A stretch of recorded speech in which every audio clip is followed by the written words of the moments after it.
Today is July 1st, which means that it is the beginning of the second half of 2024. Today is also a reminder that you still have time to do more this year than you ever have before. I'm going to start by sharing a story that I once heard Todd Herman share. And Todd Herman, if you don't know who he is the author of The Alter Ego Effect. He's also the person that helped Kobe Bryant create the alter ego called the Black Mamba, which really became famous. He shares one particular story that I think could help you determine whether you're playing small in your business or not and the dangers of potentially doing so. And the story that he shares, he was starting a new coaching relationship with a tennis player. And this tennis player would get into a very dangerous pattern where she would start a match completely dominating. But then about half the match would come to pass halfway through, and she would start to kind of back off. She would start to let the opponent get ahead of her. And after a few games of this happening, her coaches and commentators, they started to see this pattern that what is happening with this female player, that she has all of this potential, but it's almost the thing that's holding her back in these games was herself. He started working with her to break that pattern. And so he found the reason to what was holding her back. And it didn't happen in the tennis court. So it didn't happen while she was playing. He actually took her to breakfast and he was able to identify the thing that was holding her back. So they were eating breakfast and he went to go pay the bill. And she was like, "No, I'll pay. It's fine." He's like, "No, no, no, I'll pay." And she really came back strong. She came back forcefully and said, "No, I'm going to pay because you paid last time." And through that forceful rebuttal, he really realized one of her core values was justice and fairness. And that moment of her forcefully pushing back and saying, "I have to pay this time because you paid last time," it was an aha moment for him as a coach. As the story goes, they stepped outside and gave her a new perspective on a value that subconsciously was holding her back. So when we look at values, sometimes we just look at them like, this is a good value, this is a not so good value, this is an honorable value, this is a dishonorable value. But one thing that we don't do is look at how a misapplied value or a value that's looked at through a certain perspective could actually be holding us back. So on the surface, when we look at a value like justice and fairness, a lot of people would be like, that's a great core value to have. It's noble. But in her particular case, that value unconsciously or subconsciously was affecting her performance as an athlete and on the court.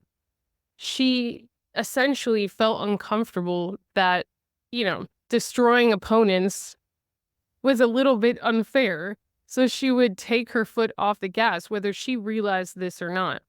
I think that this also reveals something else, which is you could do a values exercise on paper and say to yourself what your values are. But a lot of the times your values are actually revealed through behavior.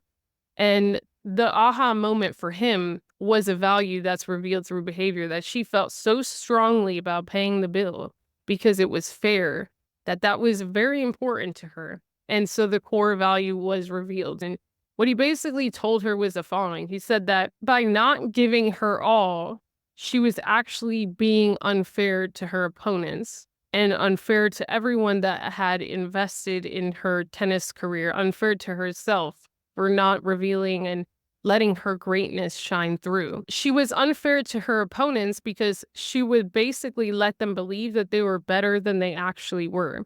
So by backing off and not destroying them, she would let them believe that they were pretty good players and that they had this potential and they had this momentum. And then they would go on and their careers would be destroyed in the next match and their self-belief would be completely crumbled. So he told her by letting them believe that they were better than they were, she was denying them the opportunity to actually understand how much they needed to get better, to close the gap between where they were and where a talent like her was. And more than anything, she was really being unfair because so many people from a young age had invested into, believed in her, including herself, that she was holding herself back and not inspiring generations of women to come to also play tennis. And this story was very powerful to me. And as we approach the halfway point of the year, I want to ask you, where are you playing small? I think this is a question that we should all be asking ourselves. It's very important to be honest and vulnerable with yourself when you do ask yourself this question. Where are you playing small? And you may think that that's the right way to play, is to play small, to not look at what you could do that is 10 times bigger than what you're currently doing, 10 times more money than you're currently making, maybe 10 times more influence and visibility than you currently are generating. And if you're going into the second half of the year with anything less, then looking at what do I need to be doing to 10x my business, I would argue that playing small is selfish. I think it's selfish and unfair because I think about all the other people that came before me in my family, my grandparents, my great grandparents, all the sacrifices that they made, everything that they worked for. If I play small, I'm putting all of the sacrifices that they made on the line. If I play small, then I'm missing an opportunity and a chance to set a new standard for generations to come. I'm choosing not to break certain barriers. And if I play small, then I am keeping myself from being able to inspire maybe other Latinas who are out there thinking about whether they should start their business, other women that are out there thinking whether they should leave their job and start a coaching business or exit from their company and start a coaching business because they really feel like that's their purpose. If I stay hidden from anyone, then from everyone, then how can I inspire them? How can I make a difference? How can I use my God-given talents to really make a positive difference in people's lives?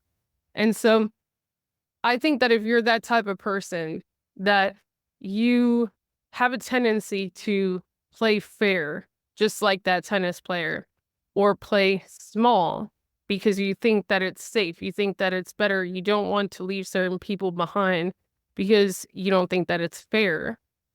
That true fairness really lies in getting your best. If you don't give your best, then you're not using your God-given talents, you're not using all of the time and energy that you've put into learning skills to its maximum capacity, and then that means you're wasting time, and we're not immortal. And so if you are a business owner, I challenge you to not go into the next 6 months just playing small, like, oh, we're going to grow 3% or 10%. Really think about what could be possible if you were to really unleash the greatness within yourself.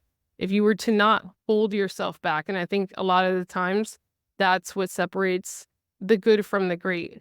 They self-evaluate, they take the risk, they allow other people to challenge perspectives, even when it comes to values that are noble, like the one I shared in the story.